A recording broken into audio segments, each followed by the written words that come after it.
something happened to me that was quite striking, which is that I worked briefly. Well, I worked for quite a long time, actually, on a project called DAO. I don't know if any of you have heard of it, DAU. It was a project by the Russian director, Ilya Kryzhanovsky. And also involved in that project was Theodor Kerenzis and his orchestra, the, what are they called? Musica Eterna. They're a Russian orchestra from Perm in Siberia. And part of that involved me sitting in on their rehearsals. They were rehearsing for another show, Tchaikovsky's Sixth, to be performed in Paris. It's not a piece of music that I knew very well or had any particular interest in, but sitting in that room, in the middle of that orchestra, I sat right in the middle, so I actually had a pretty loud experience. I had a sort of complete epiphany about what classical music could be. Now, that epiphany came about because for the first time I heard classical players. Sorry, I've just got to, sorry, I'm still on this. Excuse me. Sorry, somebody came to the door. It's because I've run over time. What didn't appeal to me about classical music was really based on the fact that I live in England, where classical musicians traditionally have a kind of snobbery about what they're doing. They treat popular music or the kind of thing that I do or that I've worked with in my life as a sort of debased, inferior form of music that doesn't matter anyway, that it's all going to disappear next week and we'll suddenly realize that Bach really was the answer.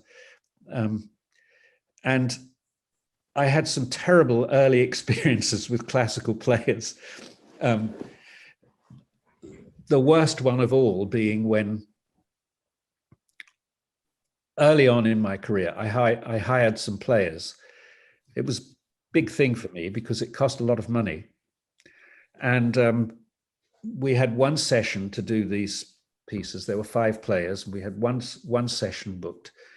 And I gave them a coffee break in the middle, and the coffee break went on. Everyone was talking and so on. But I didn't want to rush them back to work.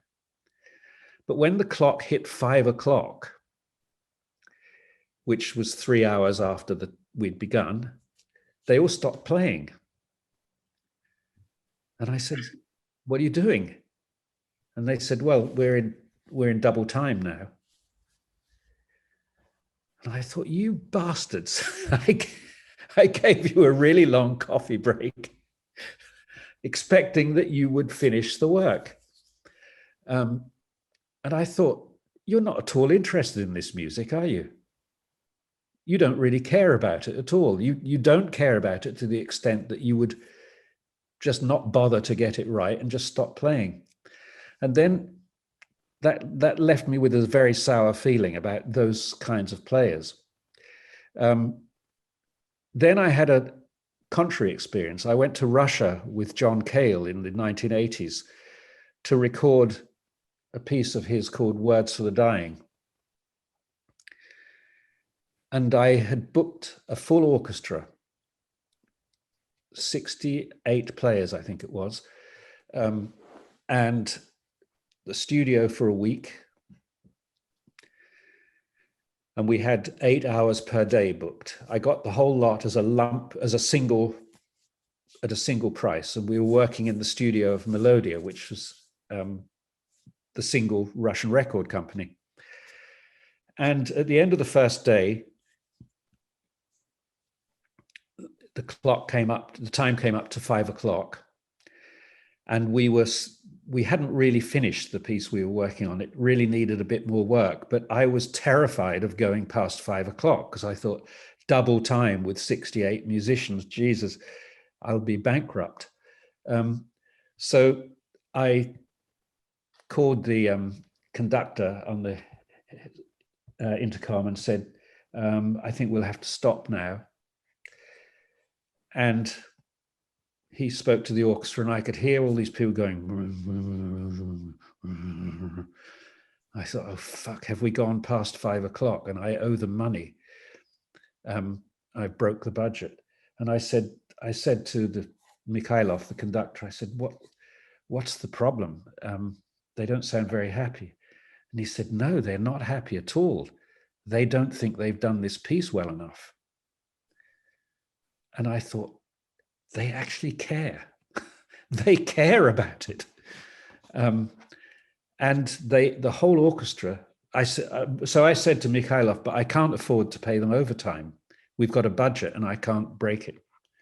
And he said, no, they don't want overtime. They just want to get it right.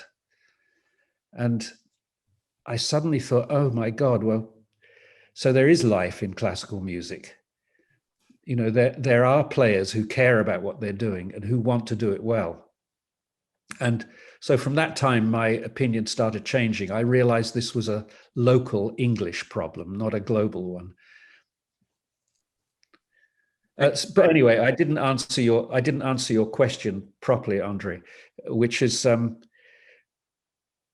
as I said earlier, I think there are ways of interacting with live generation.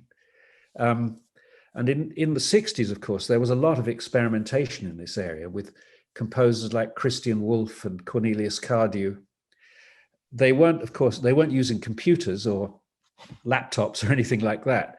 But the whole emphasis of that kind of music, scratch orchestra and so on, was to say music is an experiment.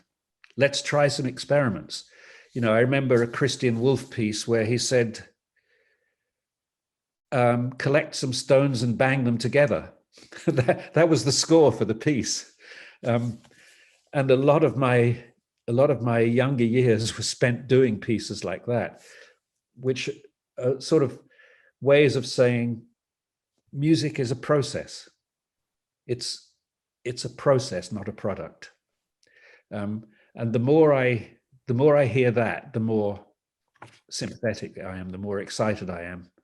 That's what I want music to be as well.